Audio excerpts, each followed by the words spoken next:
Hello and welcome to Business Today Television. I'm Siddharth Zarabi and you're watching Easynomic. Nestle, the world's largest consumer goods company, has landed in a fresh storm after Maggi. It's the turn of its best-selling product for babies, Cerelac, that is said to have high sugar content that exceeds international food safety guidelines. But the real shocker is not sugar. It is the fact that this high level of sugar is in Cerelac that is meant for poorer countries in Africa, in Latin America, and even in a rising economy like India. It's not in Europe or in the United Kingdom and in its home country of Switzerland.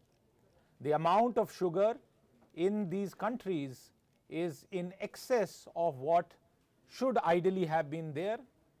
But why is Nestle doing this, and what is the impact of this going to be and has been on the health of our children? For more on this, I am joined by several top-notch experts in this field. Dr Arun Gupta, a Paediatrician and Convener of Nutrition Advocacy in Public Interest.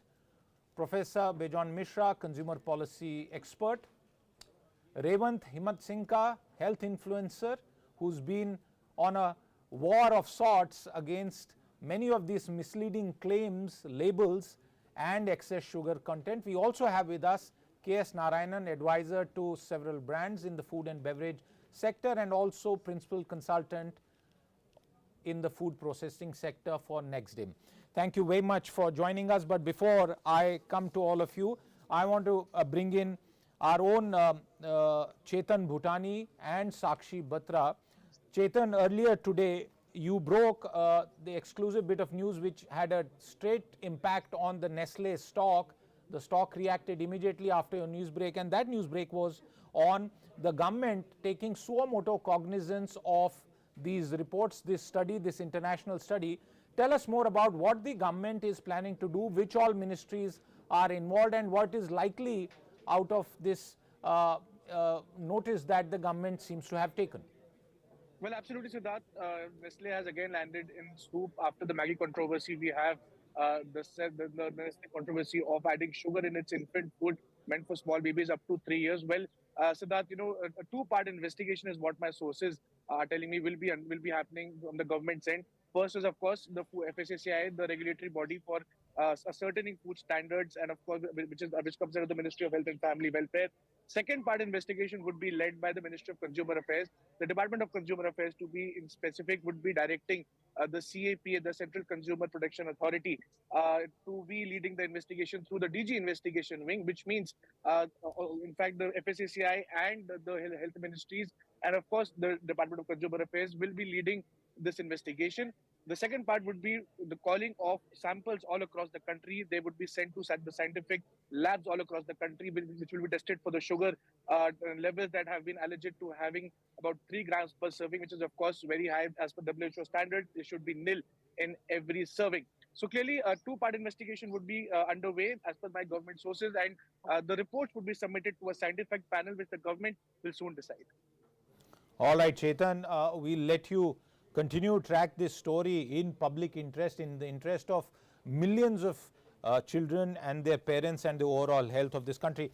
Let me go across to my colleague Sakshi Batra, who tracks the markets for us. Sakshi, how has the stock reacted, the Nestle stock, and what do you see happening in the days ahead? Because the company has issued a statement and we'll come to that, but what was the response as far as the market is concerned to this bit of troubling news for Nestle? Well, that's right. Nestle India shares hit over a 4-month low in trade today amid the sugar in baby food row. In fact, on the intraday basis, the stock dropped over 5% to record its worst single-day drop in 3 years. But towards the end of the session, we did see that the stock recovered from the day's low, but even then, it ended 3% lower in trade today. We did speak to the market experts to really understand whether this could brew more trouble for investors and for shareholders now, to which they really said that in the near term, till the controversy is really ripe, there could be some near-term pain, but in the long run, just as after Maggi incident, the stock had really bounced back, they also expect that in the long run, the strong fundamental story of of Nestle continues, and therefore the stocks will come back into action in the positive territory. Well, the story now is not about the Nestle stock or whether it will bounce back or not bounce back. The story is really about the health of India. And Revant, I want to come to you as someone who's been on the forefront of campaigning on this issue of high sugar content, Bonvita being just one recent example. But does the Nestle Cerelac controversy surprise you, or do you think there are many more examples of this kind that are not yet known? Revant. No, it does not surprise me at all. In fact, I had made a video on this exact topic exactly 6 months ago about the high sugar content in Cerelac in India. So it just that it got 9 million views. It just did not get enough media traction at that point. So it does not surprise me. And there are many more products which use inferior ingredients in India. For example, classic salted chips. In the US, they don't use palm oil. In India, the same exact classic salted chips uses palm oil. There are many more products like this. There are certain colors like titanium dioxide. Many children's candies use titanium dioxide in India, but they don't use that in Europe. So there are many products like this. I have made videos in the past as well about this. But I am surprised to see such major companies using inferior ingredients in India. But Revant, why do you think this is happening? Is this discrimination? Or is this to do with cheaper ingredients to keep costs of their product low? That may not apply to sugar really, but since you sort of are a public campaigner in this regard, what's your own sense of why this happens? I think the one thing is companies feel they can get away with it.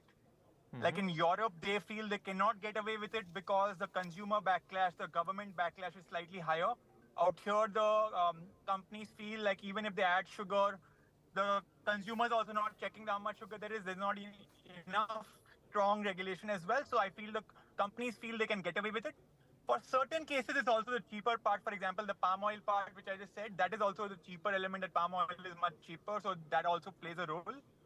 But I think the most part, they just feel they can get away with it. Revant, please stay on with us because the other guests are people who can sort of take forward the points that we have been discussing. Professor Misra, I come to you straight off. Companies feel they can get away with it in India. Is this correct? Is this due to lack of regulation or lack of enforcement in India? No, Siddharth, it is completely commercial, in nature. What happens is when there is no surveillance in terms of quality, in terms of standard, in terms of ensuring safety to the consumer, then they always try to sort of manipulate to make consumers addict to a product which has a high addiction kind of an element in it. Like high sugar content actually gets the child get into a habit of having that food which they should not be having at a young age. You see, the point which I'm making, it is completely a kind of a profiteering attitude of the industry, undermining the safety of the consumer or the health of the consumer. So the infant, where we are discussing this, I think, Dr. Arun, we have done so much of work together on bashing these guys up who never used to bother about the health and safety of the citizens. In terms of ensuring that at least the Food Safety Authority should have come in the right time, in the right manner. You see, the problem is there is lack of surveillance. They're supposed to be picking up samples as per law, and those samples are to be tested in every, recognized laboratory as per standards.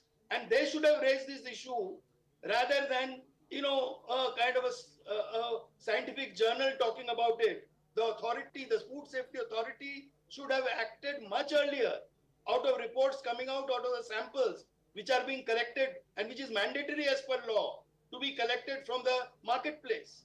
And where were they? What happened to those reports?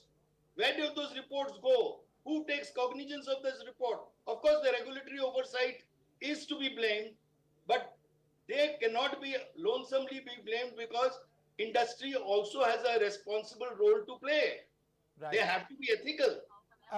Before I go to my other guests, Revant, I just want to take that point that Professor Misra mentions. Since you've been putting out videos which a lot of people see. What's your sense? Is FSSAI not following up on these, or is it doing enough and not communicating enough? What's your own sense in this regard? I think the laws do exist. I think they can probably do a better job in enforcing it. So there are lot of guidelines on like how much sugar is allowed and what is like, the specific amount where they can call themselves high sugar and low sugar and sugar free and things like that. There are a lot of regulations like that. I feel they should do a slightly more stricter job with actually enforcing that, because there are a lot of companies get away with it regardless of those regulations existing.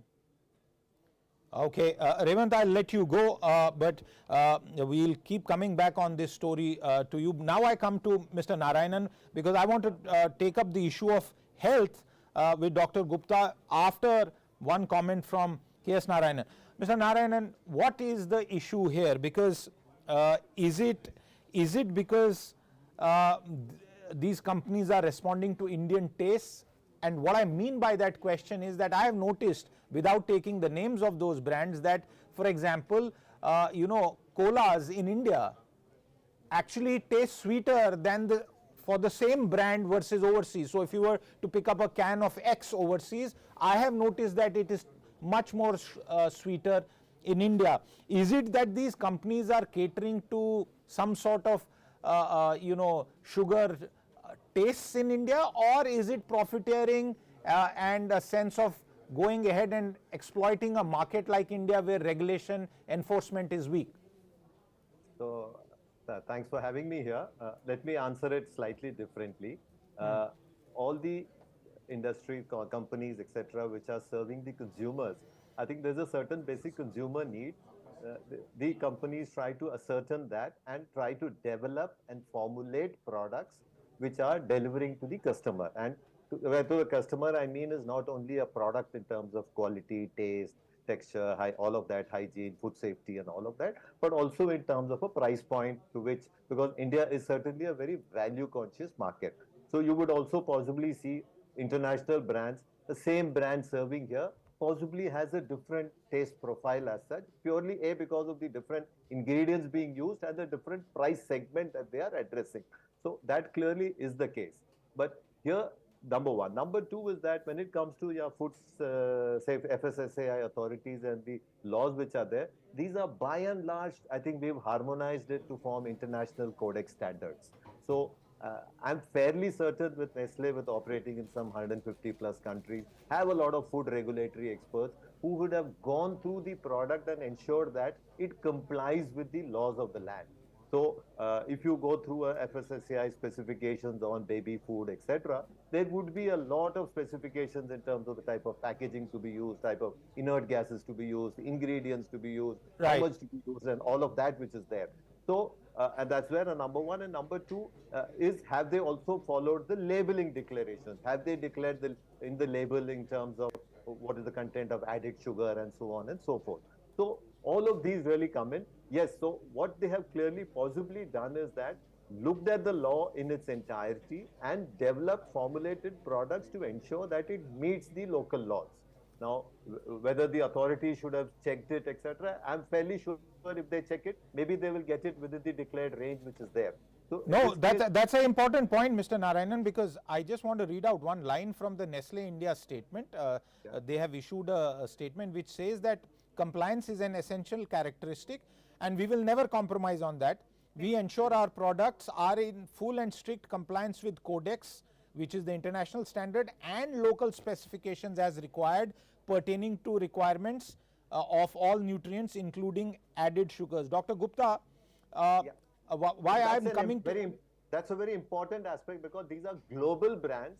They cannot fall foul of it. Yeah. So, but then Mr. Narayanan, the flip question would be then why only in poorer countries? Why not in Europe? Why not in the United Kingdom? So very clearly, I think that's where Nestle has been found lacking in terms of possibly, yes, to address a more price conscious segment, they have done this. Maybe they should have had a purer, cleaner option like the way they do there and offer all of these to the consumer and let the consumer pick. I think that should have been the case. Okay, certainly Nestle has a lot to answer for in this regard. Dr. Gupta, we first got the news out of the way, and now I come to you for the serious part. In health terms, how big is this an issue? Because processed foods, maybe 2 generations ago, babies never had any processed food. So there are long-term health societal impacts. And second, is this, according to you, the reason for very high level of increasing level of obesity, diabetes, because children are getting addicted to sugar at a very young age, sir? Yeah, thank you very much. And I think let me pick up from the last line of addiction, which Bejon also mentioned. And one of the major reasons for keeping high level of sugar in the product is actually to keep the babies addicted so that they are happily consuming more. So with sugar, they happily consume more and the parents are also happy. So when the Nestle gives its statements, they do insist on taste, right? And at the same time, Nestle in Brazil says this shouldn't be done because it actually puts you in the habit of consuming later. If you go to the Brazil site of Nestle's products, they advise the population that not to add sugar. We don't add sugar because it can make you, eat sugary things later on. And the WHO also very clearly says that not more than 10% of free sugar. When I checked the Cerelac container today, it contains about 68 grams of carbohydrates, where the limit of the Indian regulation is 55 grams. So that's one where I think, and the second thing, the regulation does permit, it says that it should not be included like sucrose and fructose. But for the purpose of increasing carbohydrate level, it may be increased. So there is a proviso there which Nestle is exploiting. So it's a case for actually, going clear. The regulation needs to be clearer, amended, I would say, for the Food Safety Authority, that they should not provide any provisos there. If they really want, the sucrose should not be added. And that case for why babies here are being tried for sugar. And certainly WHO has also indicated in the report also, and the earlier reports on obesity, that earlier the prevention, better it is. So if you start putting babies as young as 6 months to sugar addiction, then the chances of obesity and later on childhood diseases and non-communicable diseases such as more common as diabetes, which India is now currently is called a capital, which 1 in 4 in India, 1 in 4 adults in India is either diabetic or pre-diabetic. So that's point one. The second is the interest of Nestle in pushing these products also is linked to marketing. We cannot de-link marketing from this. There is a good law in India which bans all kind of promotion of baby foods in India. But even today, you go to the YouTube and you find Cerelac being promoted by women projecting as experienced moms, showing that how to prepare it, which is a part of a promotion, which is also a violating law. And in several countries, including India, for ages, it has been promoted as a health giving subject. And you know what has been happening to the health things recently on the Bonvita stuff. So my point is this, that there are 2 areas which Nestle should immediately stop adding sugar to Indian products and other low-income country products, which they are doing now, and match it with the European standards. Secondly, government can strictly enforce the law, which bans all kinds of marketing, start investigating, as Bejon Misra also said. There needs to be a vigilance. This is a criminal law actually in India, which the government can investigate and file cases. If any company violates, it's not just Nestle. There's so many other companies are also selling these cereal-based, milk cereal-based foods, which are also promoted on Instagram and other social media, which is banned actually. Dr. Gupta, a follow-up on that.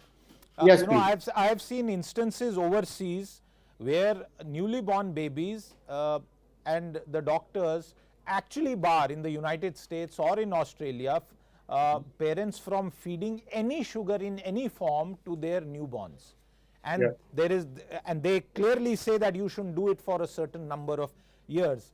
In India, and while I take your point, and I will also ask our other panelists on whether this is something that only multinational corporations are doing in India, getting Indians hooked onto sugar, but doesn't the medical fraternity, pediatricians and doctors also have a responsibility? Is there something needed to be done on that end, where Cerelac is prescribed almost like generic baby food whenever you have a newborn? So isn't there some responsibility on that aspect as well?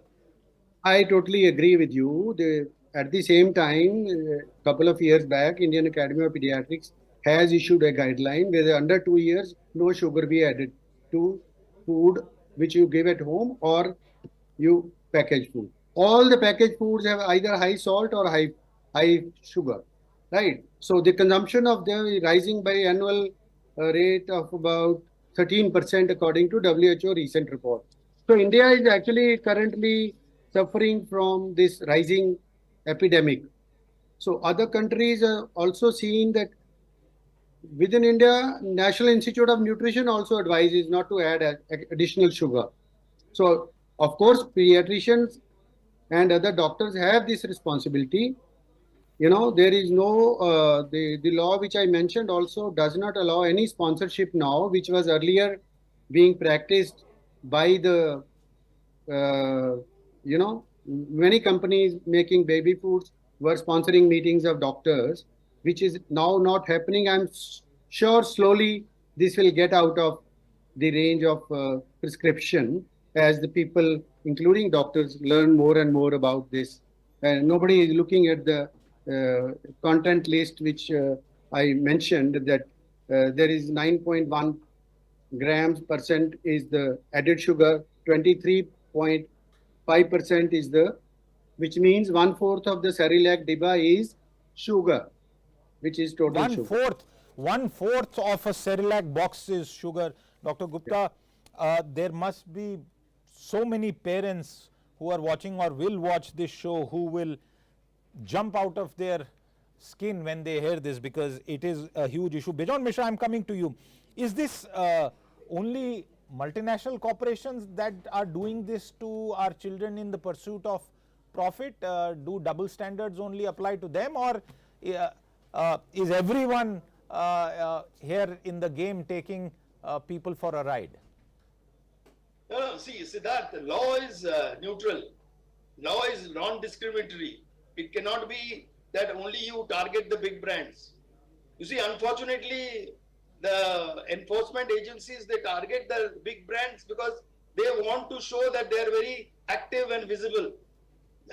They don't want to confess that they are failing in their responsibility, because they have to go to the nook and corner of the country to figure out what the local manufacturer is doing. You see, you will be amazed to know that there are small manufacturers who have got FSSAI license, who have no standard in terms of manufacturing. They're not under any kind of a scrutiny. There is no surveillance mechanism in our country. They don't even pick up samples from small taluks.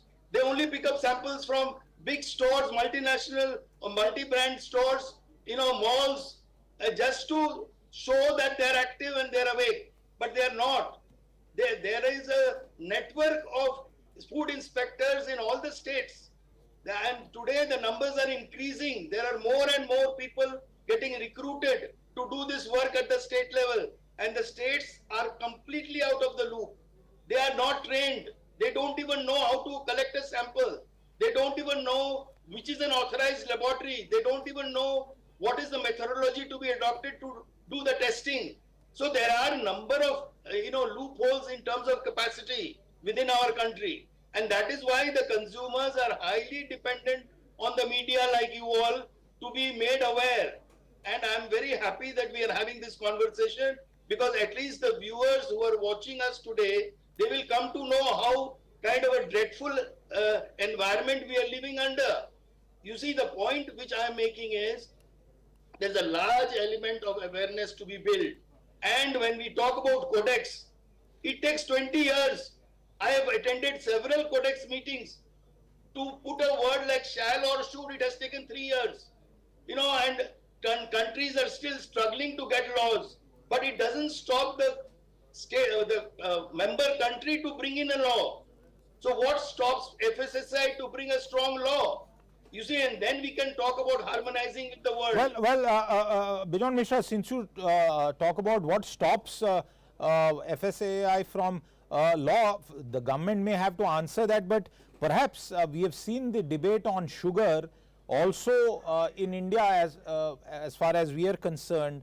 Somewhere the sugar lobby being an issue, but the example of Brazil that was pointed out, Brazil is also a very big sugar producer, and I wonder how it is there.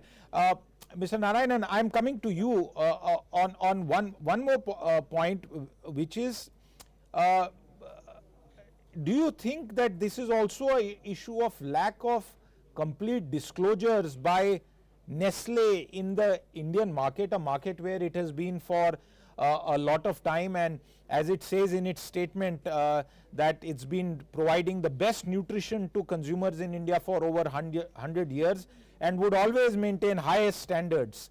It also says that we have had a reduction of added sugars as a priority for Nestle India. Over the past 5 years, we have already reduced added sugars by up to 30% depending on the variant. We regularly review our portfolio, reformulate our products to further reduce the level of added sugar without compromising on nutrition, quality, safety and taste. So Nestle is not denying that it is doing this. It is only saying that, well, we have done this perhaps in the interest of taste and quality. Mr. Narayanan. Yeah, so I'll answer that. What has been happening is over the last 10-15 years, we have seen a lot of debate in the media all about health, sugar, salt, fat, a variety of these sort of so-called addictive products that are getting added into the formulation. So over a period of time, we see across categories that there has been a progressive reduction. But two big things have also happened across over the last 5-10 years, I can say. One is this whole advent of social media and the stars like Revant, etc., who come on propagating a certain cause. So there the message is really going far and wide. The second other important aspect is there are a number of startups which have also come in, what I would call challenger brands or insurgent brands which have come in, which are again targeting the niche health segment with completely clean label products, no sugar, no this, no that, and something which trying to go back to single ingredient products and so on and so forth. So a combination of these two have put a lot of pressure on a variety of companies, whether it's multinational or even large national players, to reduce the so-called nasty elements, which the so-called nasty elements in their products, and continuously keep reformulating to make it better. But what has really happened is, thanks to the insurgent brands and the social media presence, we see a plethora of new brands which are completely clean, which have come in. Now, the consumers today are having an option of picking that up vis-a-vis this. So as far as the laws are concerned, I think we've got a fairly strong law. Yes, it requires tweaking. It will always be work in progress.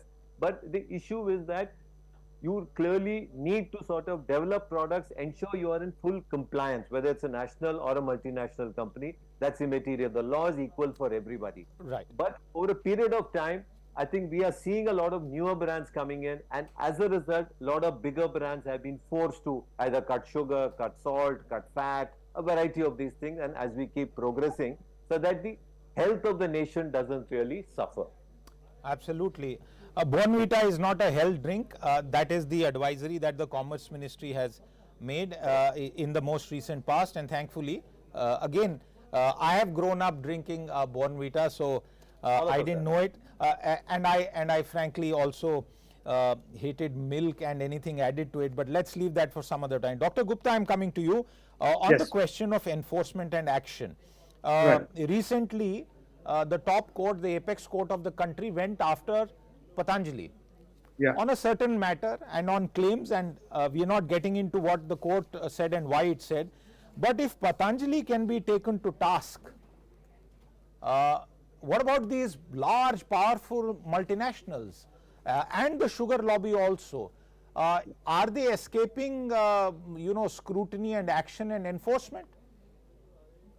Yeah, I'm glad you touched this issue of misleading advertisements, which is in this case, in the Supreme Court case, is more on the medicine side, which Ayurvedic medicine is. But at the same time, Patanjali also advertises their biscuits, which are high in sugar, high in fat. They also advise that Banega India healthy, right? So there are so many other packaged food products available, including the commonly eaten by people, where biscuit is one. You pick up any biscuit and tell me how much sugar. Normally people eat it because they feel it is sweet. Most of the biscuits contain salt in a higher amount than recommended by WHO in the product. People are not aware about it.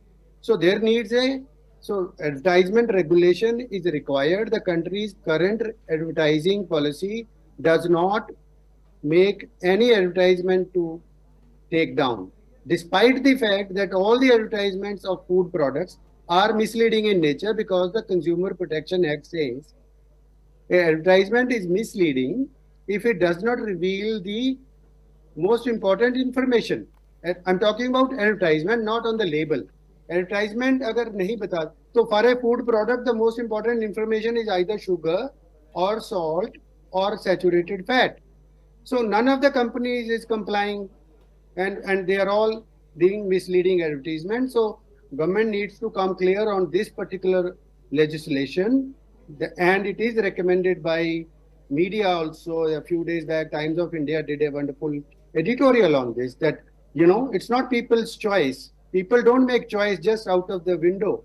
People make choices based on what is projected to them. When you project these foods are healthy, then they choose them. They have been normalized as foods which are not foods. The point I wish to make here is this, that is not just the high sugar, fat or salt, it is the nature of the production which is called ultra processing, which adds flavors, which adds colors, which adds emulsifiers, stabilizers. Industrial production makes real food to industrial food, which I can't call it food, is a food product. So all that needs to be regulated. Even if you reduce sugar by 10%, 20%, 30%, it doesn't take the character of the food product from being ultra processed. Absolutely. So that's the point one. And second, I wanted to add about the codex part. How codex is operated is a 40%, according to a scientist reporting in this particular report. 40% people who attend codex meeting, which makes these policies, are from food industry. Now, how do you actually get a law? Same happens in Food Safety Authority. There's been a pending legislation on food front of the pack labeling here for almost 10 years, but more closely for last 2 years. And 6 meetings of stakeholders were attending by 80% of the food industry. How do you expect a policy to be regulated? People who have products is unethical, unscientific. I would say it's not required. Okay. So efforts should be making. Okay. When I was hearing Dr. Gupta and other experts on the panel, viewers, I am reminded of what one has heard, and all of you must have also heard. घर का खाना सबसे बढ़िया है, खुद भी खाइए, बच्चों को भी खिलाइए. Because the extent of misinformation and therefore wrong eating decisions that are made, even in a country like India, where millions and millions of people would consider themselves fortunate to even get 2 square meals a day. Right. Imagine the situation in a country like ours. Bejon Misra, I'll let you have the last word on the show. Very depressing actually, and also the fact that children who can't make a choice as to what they want to consume, what they want to wear, what they want to eat and do, they are being fed by the hands of their parents, their very parents, who are giving them the wrong nutrition. Are you at all hopeful that something will be done to solve this? See, Siddharth, we are trying to do this for the last 40 years. We still continue to do that, and thanks to friends like you all who all bring such debates in public domain. I must tell you that there has been a law all over the world not to use children in advertising. And in our country, we see children being used heavily in terms of advertising. You see, where the children, poor things, they get carried away And as you very rightly said, they are being empowered in a wrong manner. What we have to understand is, while we bring regulations, we are not supposed to be breathing over the shoulders of the people who are creative. We want to make sure that the message is ethical. The message goes in a manner which a common man will understand, and it gives the right message. You show an orange and you see that there is no orange actually in that drink, it's all water. It's only an essence which is there, but you are showing on the label a huge amount of orange, peeled orange being put on the cover, and you are misleading. So the point which we are making is that the show has to go on. We have to keep raising our voice. We cannot keep quiet, and we have to speak the truth. Now, whether FSSAI likes it or not, but we have to speak the truth, and we have to make the whole system being accountable to the poorest of the poor who are not able to decode the message in a proper manner as it should be done. So what we want is channels like you should make these kind of messaging in a regular manner and encourage ethical advertising. I am not saying advertising absolutely, because in a country where children continue to suffer due to malnutrition, we are talking about an issue where people are getting nutrition but of the wrong kind, children being fed excess sugar through a product like Cerelac, which, as many parents would know, becomes the mainstay for many months and perhaps years for newborn children of a certain age. There is so much more to discuss and unpack on a subject like this, but we are completely out of time. I want to thank all my guests who have joined us through the show, Dr. Gupta, Mr. Narayanan and Bejon Misra, and the others, including the young influencer who has taken up cudgels on mislabeling of various products. We'll be back with more on this subject, viewers. I'll see you again. Until then, goodbye.